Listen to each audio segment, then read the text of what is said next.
이번 주 캐나다 긴급경보 시스템 테스트가 일부 주 및 준주에서 시행됩니다.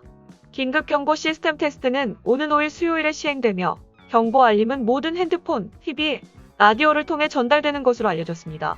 알림 소리는 사이렌 소리와 비슷합니다. 캐나다 방송통신위원회인 CRTC는 긴급경보 시스템은 연방정부 주준주 및 비상관리국, 캐나다 기상 및 환경부, 방송산업 및 이동통신사들과 협력하여 만든 시스템으로 위급 상황 시 대중들에게 최대한 빨리 위험을 알리기 위해 만들어졌다. 라며 토네이도 지진 같은 자연재해가 일어났을 때 등에 쓰인다. 라고 전했습니다. 테스트는 1년에 2회 시행되며 2021년에는 오는 11월에 제2차 테스트가 진행될 예정입니다. 온타리오주, 퀘벡주, 노바스코샤주, 누나부트 준주는 이번 주에 긴급경보 시스템을 테스트하지 않습니다. 테스트가 시행되는 주별로 시간대가 다르며 테스트 시간은 다음과 같습니다. 다음 뉴스입니다. 캐나다 국립예방접종자문위원회인 NACI가 존슨앤드존슨사의 자회사 백신으로 알려진 얀센 백신의 권장 접종 연령대를 30세 이상으로 규정하였습니다. 접종자문위원회는 얀센 백신 역시 부작용 사례로 혈전 생성이 보고되고 있으나 극히 드문 사례며 혈전 발생 위험보다 백신이 가져다주는 이득이 훨씬 더 크다. 안정성과 효능 모두 입증되었으니 안심하고 맞길 바란다. 라고 전했습니다. 접종자문위원회에 따르면 얀센 백신은 800만 사례 중 단 17사례만 혈전 부작용이 발생한 것으로 알려졌습니다. 100분율로 환산하면 이는 약 0.00002%의 확률입니다. 얀센 백신은 다른 코로나19 백신들과 달리 접종을 한 번만 해도 되어 많은 관심을 받고 있는 백신입니다. 아스트라제네카 백신과 마찬가지로 최대한 빨리 맞아야 하는 사람들 위주로 접종하고 있습니다. 한편 캐나다 정부는 지난주 얀센 백신 첫 물량인 30만 회분을 받았으나 품질상의 문제로 잠시 배포가 연기되어 아직까지 캐나다 내에서는 그 어디에서도 얀센 백신을 맞을 수 없습니다. 다음 뉴스입니다. 3일 BC주 보건당국이 코로나19 대응정례 브리핑 시간에 2차 접종 시기를 좀 더 앞당기는 것을 고려 중이라고 밝혔습니다. BC주 보건당국은 백신 공급량이 대폭 늘어나 7월 전까지 BC주 모든 주민들이 1차 접종을 마칠 수 있을 것 같다. 라며 1차 접종 완료 시기를 앞당길 수 있다는 뜻은 2차 접종 시기도 앞당길 수 있다는 뜻이라고 전했습니다. BC주 보건당국은 1차 접종도 코로나19 확산세를 늦추는데 효과가 있어 2차 접종 시기를 늦추고 대부분의 백신 물량을 1차 접종에 쓰고 있습니다. 지난 3월 초 BC주 보건당국은 원래 1차 접종 뒤 21일 후였던 2차 접종 시기를 빠른 1차 접종을 위해 2차 접종 시기를 1차 접종이 끝난 뒤 4개월 후로 정했다. 라며 2차 접종 시기가 늦어져도 효과가 떨어진다거나 하는 것은 없다. 라고 밝힌 바 있습니다. 당시엔 백신 물량이 모자라다 보니 어쩔 수 없이 2차 접종 시기를 늦춘 것이었으나 공급량이 늘어나며 16주까지 기다리지 않아도 2차 접종을 시작할 수 있다는 게 보건당국의 입장입니다. BC주 보건당국 관계자는 백신 접종이 빨라질수록 확산세도 줄어들고 규제들도 많이 완화될 것이라며 코로나19 유행에 대응하느라 지치신 주민 여러분께 이런 희소식을 전달드릴 수 있어 기쁘다. 라고 전했습니다. 다음 뉴스입니다.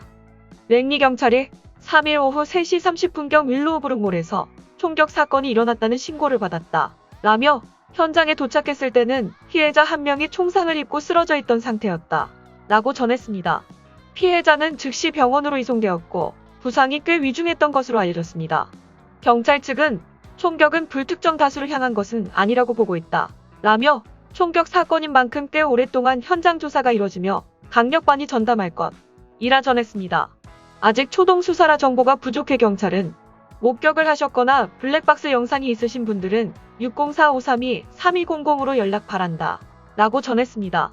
익명 제보는 하나 800-222-8477로 하실 수 있습니다. 한편 지난 5월 1일에는 델타 쇼핑몰에서 한 남성이 총에 맞아 사망하는 사건이 있었습니다. 해당 사건도 명확한 목표가 있는 총격이었습니다. 다음 뉴스입니다. 사람들이 많이 모이는 장소인 대중교통에서 마스크를 쓰지 않는다면 여러분들은 어떻게 반응하실 건가요? 여기 문제가 있는 승객들을 다루려고 애쓰는 TTC에서 폭력 사건이 문제가 발생해 이슈가 되고 있습니다. 새로운 코로나19 프로토콜이 마련됨에 따라 TTC에서는 이를 시행하기 위해 사람들의 고객 안전 관리도 어려워지고 있다고 합니다. 또한 TTC 직원들 대표인 노조에 따르면 운송 노동자들에 대한 폭행은 괴로운 정도까지 증가했다고 합니다. 이러한 폭행 중 하나는 이번 주 초 한 버스 운전자가 교통수단에 대한 건강과 안전 규정을 위해 마스크 착용을 하도록 한 뒤에 신체적인 공격을 받았다고 합니다. 일요일 밤에 일어난 사고 동안 운전자는 4명의 환승객에 의해 부상을 입었고, 그리고 나서 그녀를 본부로 데려다 줄다른 버스를 기다려야 했습니다. 폭행 자체도 충격적이지만 노조에서는 TTC가 여러 대의 버스를 원활하게 운영하길 바라지만 코로나19 관련 문제로 막폭행을 당한 운전자를 다시 사단으로 내밀 수는 없다 라고 말하고 있습니다. 노조는 이런 사건들과 최근 들어 이런 사건들이 너무 흔하다는 점을 비춰볼 때 TTC와 토론토시는 이들을 보호하기 위해 더 많은 노력을 기울일 필요가 있다고 주장하고 있습니다. 여기에는 후문 탑승만을 통해 운전자와 통근자 사이의 상호작용을 줄이고 특정 좌석을 차단하는 등의 조치가 포함됩니다. 노동자와 탑승자의 안전을 보장하기 위해 TTC 시스템에 더 많은 자원이 필요하며 TTC는 승객들을 위해 마스크 정책을 시행해야 합니다. 라고만 1000명 이상의 직원을 대표하는 ATU 지역 113이 성명서에서 밝혔습니다. TTC가 지난 7월 차량에 한면 마스크를 의무화한 이후 고객들은 이 지침이 모든 사람이 따르는 것은 아니라고 하였습니다. 또한 이에 따르지 않는 사람들에게 아무런 조치가 없다는 것에 불만을 계속 제기해왔습니다. 다음 뉴스입니다. 토론토 시의회는 5월 5일 열리는 회의에서 도로 및 인도의 소금을 과다 사용하는 것에 대한 대안이 적힌 권고안을 검토할 예정입니다. 인프라환경위원회의 마이크 레이튼 의원이 작성한 이 권고안의 내용은 도로에 소금을 뿌리는 것은 미끄러움을 방지하기 위한 값싼 해결 방안입니다. 하지만 소금 사용으로 인해 생기는 환경 파괴와 사회 기반 시설을 유지, 보수하는 데에 드는 비용은 생각하지 않고 있습니다. 라고 적혀 있습니다. 또한 토론토시가 자체 소금 사용량을 검토하고 줄이기 위해 더 강력한 조치를 취하는 것이 중요합니다. 라고 적혀져 있습니다. 지난 3월 토론토 대학교의 한 연구에 따르면 겨울 동안 토론토 주변의 도로와 인도에 사용된 소금이 수생생물에 위협을 준다는 것을 발견했습니다. 소금 사용은 강을 짜게 만들 뿐만 아니라 1년 내내 소금 수치의 증가를 야기시켰습니다. 여름에 도시의 강에서 채취한 물 샘플의 소금 수준이 연방 가이드라인보다 거의 90% 초과했다는 것을 발견했습니다. 권고안에는 토론토시가 소금과 물의 혼합물인 브라인을 사용하도록 제안하고 있습니다. 레이튼 의원은 브라인은 포장도로를 더 고르게 코팅하고 소금 사용을 최소 30% 줄일 수 있습니다. 라고 밝혔습니다. 또한 권고안에 따르면 토론토시 소금 사용량의 약 40%가 주택 소유자와 민간업체에서부터 나옵니다. 따라서 이를 해결하기 위해 국민안전과 환경보장의 균형을 맞춘 올바른 염분 사용법을 일반인에게 교육하는 캠페인도 추진해야 한다고 적혀져 있습니다.